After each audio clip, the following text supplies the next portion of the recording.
Boa tarde a todos.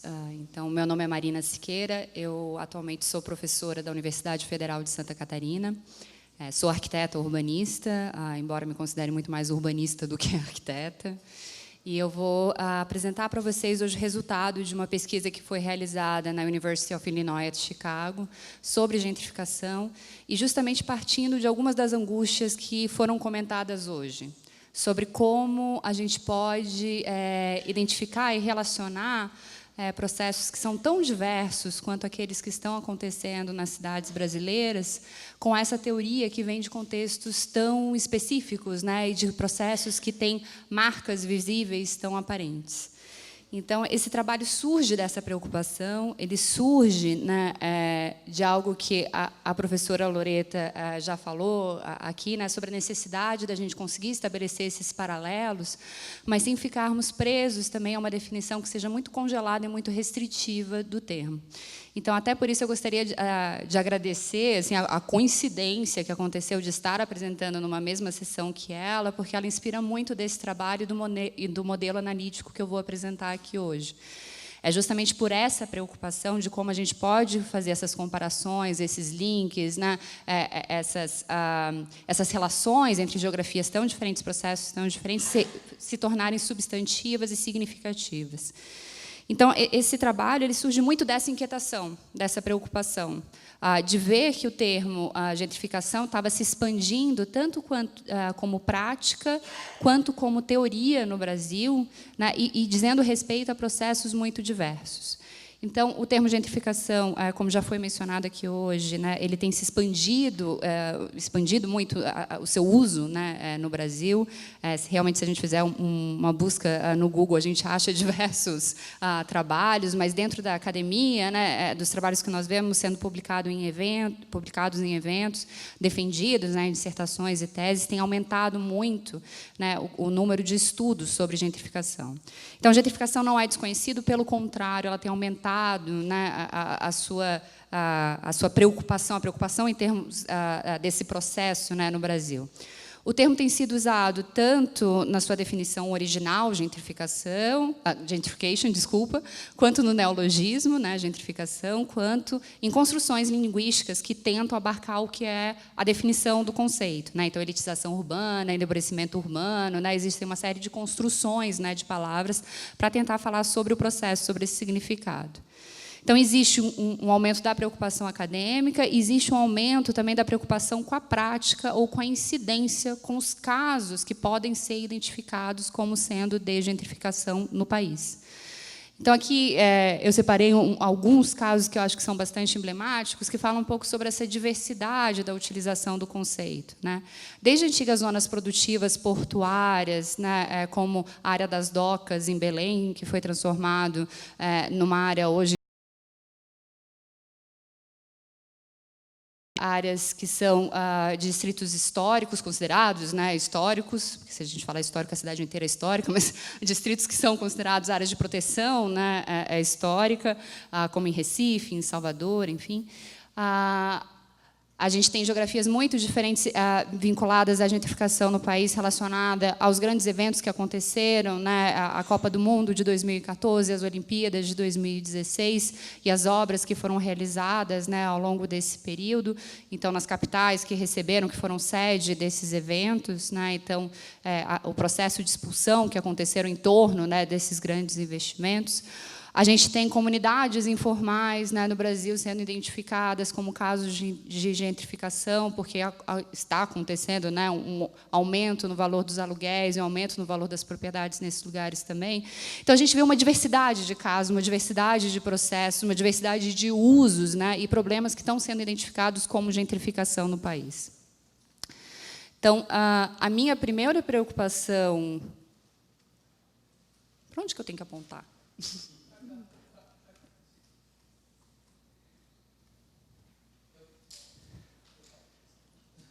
Tá, então, se você puder passar para mim, obrigada. Então, a minha primeira preocupação era com essa popularização do conceito, né, no Brasil, tanto na teoria quanto na prática, né?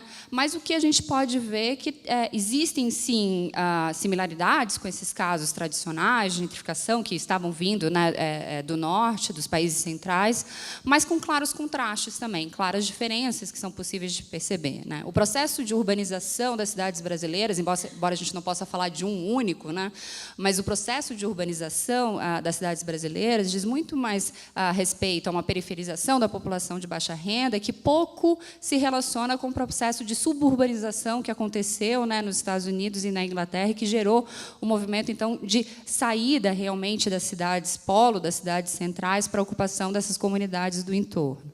A gente também tem um processo de ocupação, né, pela população de renda mais baixa, de terrenos, edificações, enfim, a formação, né, do índice de informalidade muito alto nas cidades brasileiras, que configura também um panorama muito distinto de quem é afetado por esses processos ou que áreas que estão os trabalhadores e a população de renda mais baixa que vai ser atingida pela valorização imobiliária que o processo de gentrificação acarreta, né? Não, por favor, pode botar. Então, é possível perceber claros contrastes entre aquilo que acontece, né, nos países centrais ou nos lugares onde a teoria se originou e os casos que estavam acontecendo no Brasil, que levavam a uma série de inquietações, né, e ao tentar identificar o que eram os principais estudos sobre gentrificação no país naquele momento. Aqui a gente está falando 2014, 2015. Tá? Então, os principais usos do conceito, né, no Brasil estão relacionados a dois tipos de estudo. O primeiro é um estudo relacionado aos projetos de revitalização ou renovação desses distritos ditos históricos, né? Então, são processos de identificação de áreas que teriam um valor, né, simbólico para a cidade e que são vistos como tendo sido deteriorados ao longo do tempo e que precisariam de investimentos públicos e privados.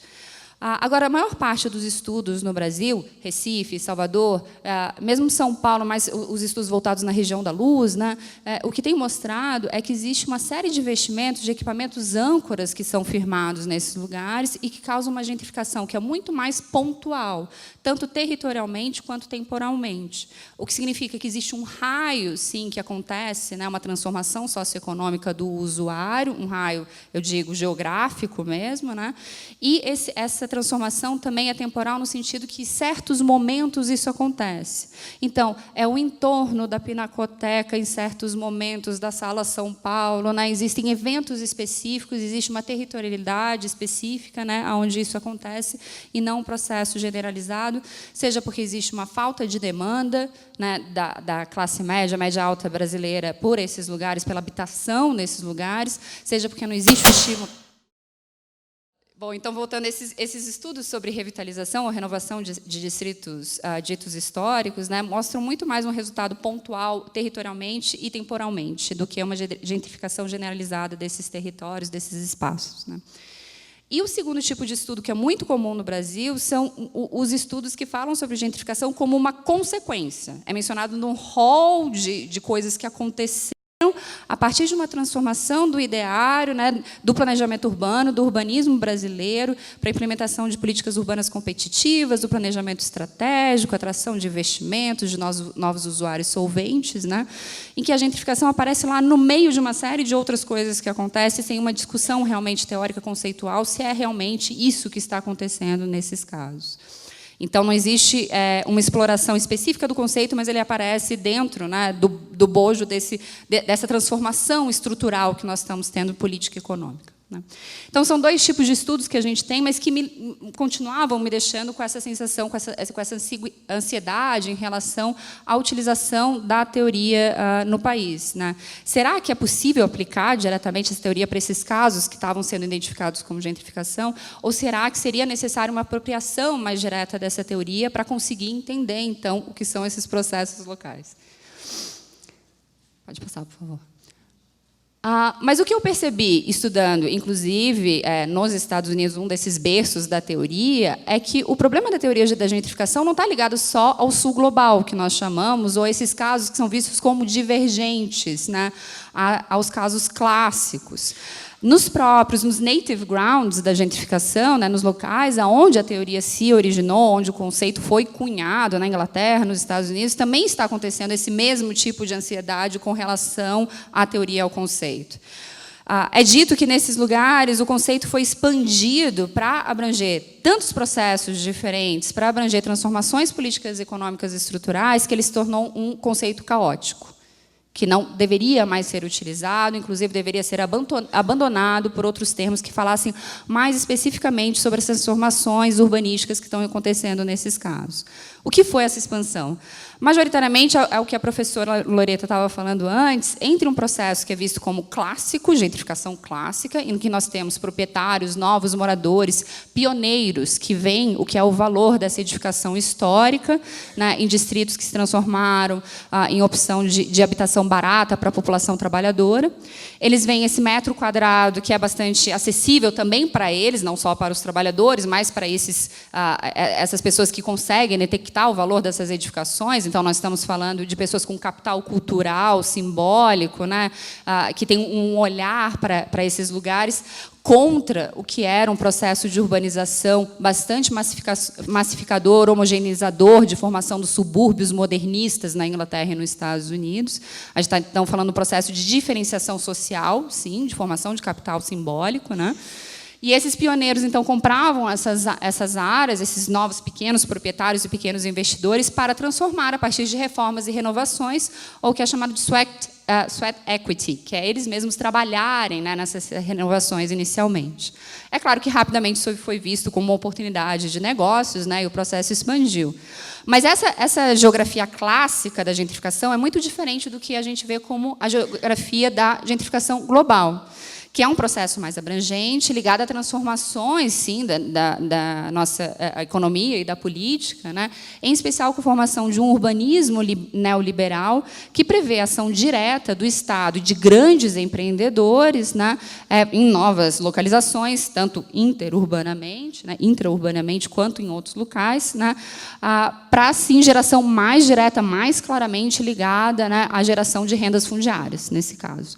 Então, aqui a gente vê uma ação mais direta do Estado também motivado, né, por uma agenda de planejamento estratégico, atração de investimentos, atração de empregos, né, de novos usuários, da classe criativa, enfim, tem uma série de motivações aí por trás, né, mas que se expande, então, para formar novas áreas, um novo modelo de atuação do Estado e com novos empreendedores com um porte também muito maior.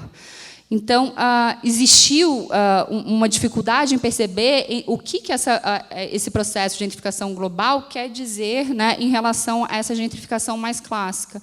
Então, nesses próprios centros de formação da teoria na Inglaterra e nos Estados Unidos, esses próprios autores, a própria Ruth Glass, começa a entrar nesse debate de, afinal, ainda estamos falando sobre gentrificação ou não? Sobre o que é que estamos falando hoje? Então, a minha busca por um modelo analítico foi pautada muito pela revisão de todos esses autores e desse debate do que estava acontecendo, né? Então, entre diferentes localizações, tanto para os casos mais clássicos quanto para os casos de gentrificação global, são diferentes autores e diferentes localizações, para tentar, então, achar o que seria essa definição que faria possível essas comparações mais substantivas que a professora Loreta estava falando antes, né? Pode passar. Então, afinal, o que é gentrificação? Do que a gente está falando nesses casos, né? A gentrificação é um processo de redesenvolvimento urbano com elitização social. O próprio conceito de redesenvolvimento é muito difícil para a gente, né, falar no Brasil. Redesenvolvimento já é uma palavra estranha, mas é uma transformação de uma área que já está ocupada, é uma área já urbanizada, né, e estamos falando de uma área urbana também em contraste com outros tipos de gentrificação que foram identificados ao longo do tempo. Então, estamos falando de uma área que já possui uma ocupação e uma área que tem uma localização urbana e que está acontecendo uma transformação socioeconômica nos seus usos e usuários. Então, a primeira questão aqui é que a gente tem que manter a definição original do conceito, tal como a Ruth Glass definiu lá em 1964, que esse é um processo baseado em classe social. Existe uma transformação aqui que são dos usos e usuários, existe um processo aqui que é político de expulsão de grupos mais vulneráveis desse espaço. A segunda questão dessa identificação, dessa definição do conceito, é que a gentrificação é um processo e não um resultado. Isso significa que nós temos que analisar qual que é a dinâmica, quais são essas dimensões que fazem com que o processo ocorra, e não buscar um resultado final. Porque esse resultado, aí sim, ele pode ser específico, ele pode se materializar de formas diferentes nas diferentes geografias, né, os diferentes contextos locais que nós temos. Por isso que a gentrificação, sim, pode ser um processo muito diverso, porque dialoga com as condições locais, condições, né, das políticas urbanas locais, do ambiente construído, da infraestrutura, enfim. Então, por isso que ele pode, sim, se transformar em um processo bastante variado. Então, mas quais são essas condições necessárias, essas dimensões necessárias que fazem com que a gente consiga identificar a gentrificação, né? São dimensões que vão falar sobre a condição, então, de processo, uma condição, a dinâmica em si e as consequências desse processo, e em todas elas a gente vai ter diálogos com essas condições, com essas estruturas mediadoras locais, como o Estado, as políticas de urbanização, as políticas de assistência social, as políticas habitacionais locais, que são muito diversas. E mesmo dentro da própria cidade, como os trabalhos já têm demonstrado em diversos lugares, dentro da mesma própria cidade, a gentrificação pode adquirir diferentes formatos por causa dessas estruturas mediadoras. Agora, existem 3 dimensões necessárias. A professora Loreta, inclusive, utilizou o mesmo termo da necessidade dessas dimensões para nós identificarmos o que é gentrificação. A primeira questão é uma condição, que é a formação do espaço gentrificável, a condição para que o processo aconteça. A segunda é a dinâmica, né, que é essa elitização social com a expulsão de grupos mais vulneráveis. E a terceira, existe uma consequência física, clara, visível, que são os investimentos no espaço construído. Pode passar. Então, a primeira condição é a produção do espaço gentrificável. A gentrificação está, sim, ligada diretamente à formação de rendas fundiárias, ou a diferença que existe entre o que é possível acumular com os usos e usuários atuais do espaço e a possibilidade, né, de extração de mais renda fundiária com a transformação desses usos e usuários desse espaço. Isso significa que existe uma condição local que deve abrir espaço, né, deve ser destruída para que algo novo surja e que esse capital possa ser acumulado. Esse é um processo, então, claramente de criação, de destruição criativa do sistema capitalista, né, assim como Marx previu lá atrás, né, em que o próprio sistema capitalista tem que se reinventar para continuar acumulando. Então, a principal motivação da gentrificação é uma motivação, sim, econômica, embora, pelo lado da demanda, a gente possa ver que quem vai morar nesses espaços pode ter diferentes motivações. Mas ele tem uma diferença, né, entre o lucro que se tem hoje com essa produção do espaço e a possibilidade de gerar mais lucros, que motiva o fechamento dessa diferença ou o fechamento do rent gap, como preconizado pelo Neil Smith. Então, é aqui que a gente vê a motivação principal desse processo estrutural, né? Enquanto, numa gentrificação clássica, a gente vê que quem primeiro identificou esse gap, essa diferença, são esses pioneiros, essas pessoas que tinham o capital cultural simbólico para identificar esses lugares, né? E aí os investidores perceberam essa possibilidade de transformação urbanística. Então, são áreas que já tinham sofrido um certo desinvestimento anteriormente, eram áreas que tinham um metro quadrado mais barato relativo ao resto da cidade, embora possa não ser relativo a outras cidades, mas dentro da cidade era uma opção de habitação acessível, né, e que poderia, então, subir, elevar esse preço. Por outro lado, na gentrificação global, o que a gente vê é que a incidência de investimentos públicos e privados, ou seja, o Estado, a ação do Estado e a ação de empreendedores maiores, pode gerar um rent gap positivo. Na realidade, a gente tem uma situação já atual, mas os investimentos possibilitam uma renda fundiária mais alta a ser fechado, então, depois. Então, é a valorização que essa área vai sofrer com investimentos públicos e privados nesse local. A nossa segunda dimensão necessária é a dinâmica do processo de gentrificação, que é a elitização social com a expulsão de grupos vulneráveis. E aqui a gente tem a definição mais básica da gentrificação, que existem, sim, pessoas que ganham e pessoas que perdem com o processo. Existe, sim, um processo de transformação de usos e usuários com perfil socioeconômico mais elevado. Estudos de gentrificação vão tentar, normalmente, fazer uma série histórica, um estudo longitudinal, quantitativo, para tentar mostrar essa transformação na população. Então, variáveis como renda, grau de escolaridade, profissão, uma transformação no perfil das profissões, né, de trabalhadores que antes trabalhavam no chão de fábricas, né, ou em certos tipos de atividades menos remuneradas, para aqueles agora que trabalham em escritórios, profissões liberais, a economia criativa, né, um perfil de trabalhador que se volta hoje para a vida urbana, que valoriza estar próximo, né, do seu centro de trabalho, para não perder tempo em mobilidade, valoriza estar próximo de equipamentos culturais, valoriza estar próximo onde abriu um novo bar, um novo restaurante da moda. A gente estava até brincando hoje de manhã que um dos indicativos que a gente tem hoje é a abertura de novas barbearias, né? As barbearias dos anos 50 pipocaram em todos os lugares e é um dos indicativos hoje que está valorizando o negócio. Então, tem uma série de indicativos desse modo de vida urbano, né, que esse grupo pretende, almeja, como diferença realmente de capital simbólico para outros grupos, também com recursos na cidade. Em compensação, nós temos a expulsão desses grupos mais vulneráveis. Então, aqui a gente também tem muitos estudos de gentrificação, que são estudos longitudinais, quantitativos, né, que vão mostrar essa transformação no perfil de renda, vão mostrar como se mudou o perfil, então, de muitos moradores que viviam de aluguel e aluguéis mais baratos para proprietários nessas localizações, ou estudos qualitativos que vão narrar as histórias de assédios, ameaças, quebras de contrato, né, para a expulsão desses moradores, ou da expulsão mais indireta, ou deslocamento espacial, a falta de identificação com esse espaço após a transformação que vai acontecendo com a gentrificação, e, por fim, a decisão de sair desses lugares porque não se sentem mais pertencentes, né, a esses locais. O vizinho já mudou, o pão está mais caro, né, aconteceu uma dinâmica nesse lugar que, em especial, a população idosa muitas vezes não se identifica. Então, os idosos também são um grupo vulnerável, né, para a gentrificação, para os processos de gentrificação. E, por fim, nós temos um efeito no espaço que é claro no espaço construído, é o efeito mais visível da gentrificação, que é os investimentos que ocorrem, né, no espaço construído.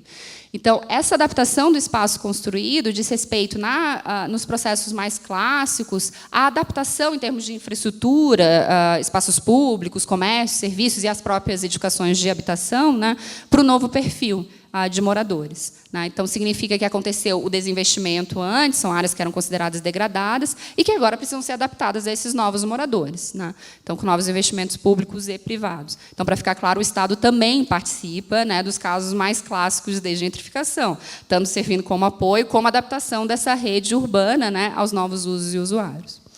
Mas, na gentrificação global, a gente vê que, pelo tipo de capital que é investido, existe também a possibilidade de novas edificações. Para ficar claro, em casos clássicos de gentrificação, também são identificadas novas edificações quando se tem terrenos vazios, próximos a edificações históricas, né, a esses bairros tradicionais, que podem, então, aí serem construídos. E aí a gente vê uma característica muito clara da gentrificação na sua ligação com a estética pós-moderna e a produção arquitetônica e urbanística pós-moderna. Tanto na sua diversidade de produção e a sua esquizofrenia entre a preservação histórica e a alta tecnologia, né, quanto uma certa disseminação do modo de vida urbano ligado, então, a essa estética pós-moderna, que cola muito com a gentrificação. Então, a gentrificação exporta um certo estilo de vida, e esses visuais, né, fazem com que esses bairros se pareçam muito, em diferentes localizações, sejam muito parecidos. Então, um bairro em São Paulo vai começar a parecer muito com um bairro em Nova York. Como nós vimos hoje, na visita ao centro de São Paulo, a gente vê elementos estéticos, né, que vêm das antigas fábricas do Brooklyn, em Nova York, começando a ser adaptados ao centro de São Paulo. Então, existe uma certa estética da gentrificação que faz com que seja visível a identificação desses processos. Então, por fim, esse trabalho ele faz uma defesa, né, do conceito de gentrificação pelo caráter político que ele tem, pelo caráter de classe que ele tem, que existem claros vencedores e perdedores, como nós falamos aqui, né? Existem aqueles que vão ser expulsos com o processo e que vão acabar ocupando áreas que são piores em termos de localização ou de habitabilidade, ou enfim, né? Eu queria manter essa questão, mas tentar fazer com que também a gentrificação ficasse mais clara a sua identificação entre todos esses processos que hoje são avaliados como gentrificação, sem perder o foco, sem perder uma definição que fosse consistente entre todos eles, né? Então, isso quer dizer que a gente precisa, né, de um processo, de uma análise de processo histórico da gentrificação, já que a gente está definindo ela como processo de redesenvolvimento urbano, e que identifique, então, essas categorias, né, essas dimensões que fazem com que seja possível o processo acontecer. E seja possível, então, que aconteça essa dinâmica de elitização social, né? Mais do que comparações formais, nós precisamos de comparações substantivas, e que façam esses paralelos serem produtivos para os dois lados, tanto para a teoria quanto para a prática, achando essas formas, então, de resistência que digam respeito a essas diferentes geografias. Então, eu vou parar aqui e agradecer a todos. Na realidade, eu tinha outros slides que eu ia mostrar a aplicação em alguns casos em São Paulo que eu estudei, inclusive um caso mais tradicional, que é a transformação que está acontecendo no distrito da Moca, que é muito ligado a essa ideia do bairro italiano tradicional, né, que ainda mantém um espírito de cidade do interior na grande metrópole, mas que está passando por um processo que é bastante característico. E o caso de uma política pública, então, de investimento do Estado direto, né, que são as operações urbanas consorciadas, em que existe uma transformação, né, do potencial construtivo das áreas-alvo desses projetos, e que aumenta o valor do metro quadrado e faz com que exista também uma transformação no perfil de usuários desses lugares. Mas, se a gente tiver a oportunidade, depois a gente conversa, eu posso falar um pouquinho mais sobre esses casos. Vou agradecer a todos pela oportunidade de estar aqui hoje e me coloco à disposição para responder qualquer pergunta. Muito obrigada.